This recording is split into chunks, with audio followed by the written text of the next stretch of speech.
Welcome back. This video is basically to allow you to revise or to recap everything we looked at in the longer videos about language questions. So this might be useful to look at coming close to a prelim or coming close to the actual exam in May, just to go back over the main ideas. So in the other videos, what we looked at was, what does a language question actually look like? And we looked at 3 examples. So it might have the phrase examples of language in the question, or language features, or use of language. But as soon as you see that word language, that's your flag that you are in a specific type of question, a language question, and there's a specific way to answer that question. It's also a warning. If you see that language question, whatever you do, don't drift into the mistake of writing this sentence. The writer uses language too. Because if you write that sentence, you're going to write a vague answer that doesn't deal with the specific language features and techniques. What you do have to do is, when you see that word language, you need to train your brain that it will shout back at you word choice, imagery, sentence structure, and tone. And if you do that enough times during the course of the year, when you get to the final exam in May, you'll do this on autopilot.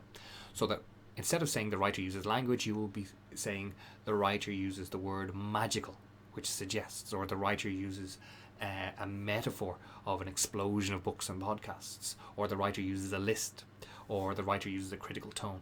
Make sure that your answer comes from one of these 4 sections. And if you can't remember these sections, just nip back to those particular videos earlier in the course, go back to the word choice section, go back to the imagery section or the sentence structure until you're feeling more confident. But a language question is saying, pick one of these 4 and give me an answer, and then you do that as many times. So if it's a 2-mark question, you just need 1 example. 4-mark question, you'll need 2 examples. 6-mark question, you'll need 3 examples.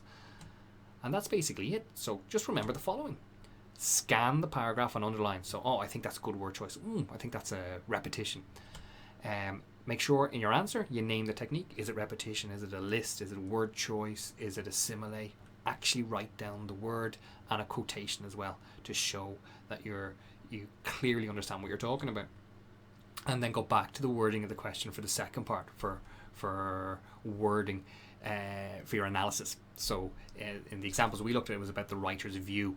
So make sure that your analysis talks about the writer's view in some way.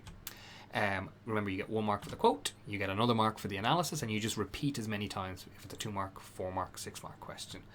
And final warning, again, I've already mentioned in this video, don't use the word language in your answer. Okay, it's a flag, it's a trigger in the question, but you shouldn't need to use that word in your answer. You'll be using words like word choice, repetition, etc., etc. Okay, and that's it for language. That's just a quick revision recap. Hopefully it'll help you approach those questions and get full marks, which is what we're always aiming for.